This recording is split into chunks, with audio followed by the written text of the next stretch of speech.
എനിക്ക് ചേച്ചി ഇന്നലെ ട്രിവാൻഡ്രത്ത് പോയപ്പോൾ ഈ ആശാ വർക്കേഴ്സിന്റെ സമരപ്പന്തൽ നേരിട്ട് പോയിരുന്നു. അവരുടെ പ്രശ്നങ്ങളൊക്കെ നേരിട്ട് കേട്ടു. അതെ നമ്മൾ അവിടുന്ന് സലീമും പിന്നെ നമ്മളെ അജീഷ് ജയശങ്കറൊക്കെയാണ് റിപ്പോർട്ട് ചെയ്യാറ്. നമ്മൾ നേരിട്ട് ഒന്ന് പോവാമെന്ന് കരുതി പോയപ്പോൾ അവിടുന്ന് ഓരോരുത്തരുടെയും സങ്കടങ്ങൾ. ഒരു ചേച്ചി പറയാ ഈ തീരദേശത്തൊക്കെയാണ് രാവിലെ തന്നെ ചെല്ലുമ്പോൾ രാത്രി ലഹരി മരുന്നൊക്കെ ഉപയോഗിച്ച കുട്ടികളുണ്ടാവും. എൻ്റെ മകൻ്റെ പ്രായമാകാനുള്ള ആളെ ഉള്ളൂ ചേച്ചി എന്നാ അവർ പറയാ.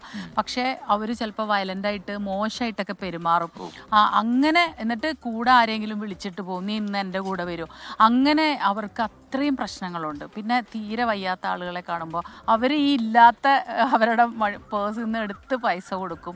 അങ്ങനെ ഒരുപാട് ജീവിതാനുഭവങ്ങളുണ്ട്. അവർക്കറിയാം നല്ലൊരു സാമൂഹ്യ സേവനം ചെയ്യുകയാണ് അവർ. എന്നാലും അവരാവശ്യപ്പെടുന്നത് കുറച്ചുകൂടി ഒരു ബെറ്റർ ആയിട്ടുള്ള ജീവിത നിലവാരം, അതിനുവേണ്ടി കുറച്ചുകൂടെ പൈസയൊക്കെ കിട്ടണം എന്നാണ് അവർ പറയുന്നത്. അപ്പോൾ ഇങ്ങനെ കടുംപിടുത്തം പിടിക്കേണ്ടതുണ്ടോ സർക്കാർ എന്ന് എനിക്ക് സത്യം പറഞ്ഞാൽ അവിടെ നിന്ന് ഇപ്പോൾ തോന്നി. എൻ്റെ ഹൃദയത്തിൽ തട്ടി തോന്നിയ ഒരു കാര്യമാണ്. അതിൽ രാഷ്ട്രീയമുണ്ടോ എന്നൊക്കെ കൃത്യമായിട്ട് ചർച്ചകൾ നടത്തി അവരുമായിട്ട് തന്നെ അത് ആലോചനകളിലൂടെ എന്തുകൊണ്ട് ഇങ്ങനെ ഒരു സമരത്തിലേക്ക് കടന്നു, അവരുടെ പ്രശ്നങ്ങൾ പരിഹരിക്കണം, അവരെ ഒന്ന് കേൾക്കണമിരുന്നെന്ന് ആഗ്രഹമുണ്ട്.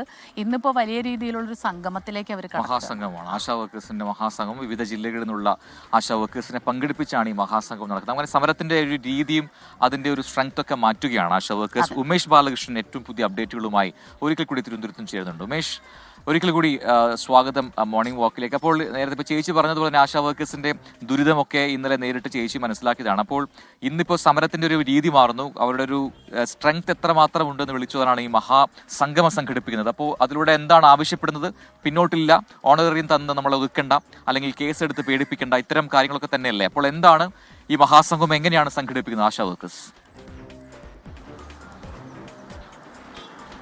Good morning again. എന്തായാലും നേരത്തെ തന്നെ ഇവർക്ക് ആദ്യം ഒരു രാഷ്ട്രീയ ചായ്വുണ്ട് എന്നുള്ള പരാമർശം ധനമന്ത്രിയുടെ ഭാഗത്തുനിന്നുണ്ടായി. അതിനെതിരെ രൂക്ഷമായി ഇവർ പ്രതികരിച്ചു. അതിനുശേഷം ഇവർക്കെതിരെ കേസെടുക്കുമെന്നുള്ള മുന്നറിയിപ്പ് വന്നു. അതിനെതിരെയും രൂക്ഷമായി പ്രതികരിച്ചു.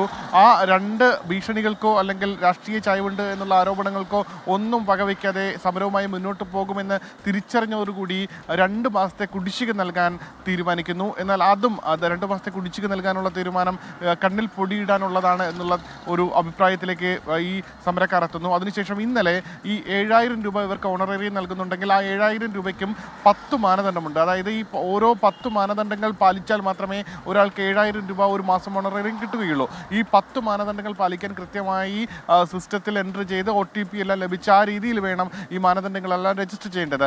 അത്തരത്തിലൊരു മാനദണ്ഡം ഒഴിവാക്കാൻ ഇന്നലെ ആരോഗ്യവകുപ്പ് തീരുമാനിക്കുകയും ചെയ്തു.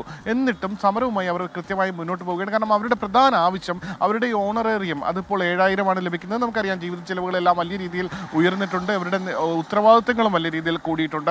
ഈ സാഹചര്യത്തിൽ അവരുടെ ജോലിക്കനുസരിച്ചുള്ള വേതനം ലഭിക്കണം. 21,000 രൂപയെങ്കിലും മാസം വരുമാനമായി വേതനമായി ലഭിക്കണമെന്നുള്ള ആവശ്യമാണ് ആശാ വർക്കർമാർ പ്രധാനമായും മുന്നോട്ട് വയ്ക്കുന്നത്. അതിലൊരു തീരുമാനമെടുക്കാൻ ഇപ്പോഴും സർക്കാരിന് ആയിട്ടില്ല.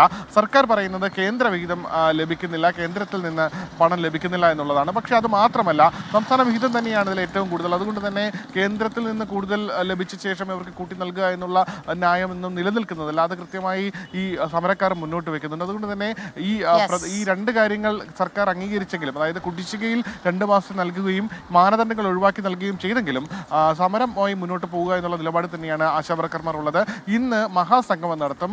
എല്ലാ ജില്ലകളിൽ നിന്നുള്ള ആശാ വർക്കർമാരെ തിരുവനന്തപുരത്ത് സെക്രട്ടേറിയറ്റ് മുന്നിലെത്തിച്ച് ആ ശക്തി പ്രകടനം കൃത്യമായി നടത്തും. ഒരു രാഷ്ട്രീയ ചായ്വിൻ്റെയും ഭാഗമായിട്ടല്ല ഞങ്ങളുടെ സമരം എന്ന് കൃത്യമായി വിളിച്ചോതുന്നതായിരിക്കും ഇന്നത്തെ സമരം. സ്മിത.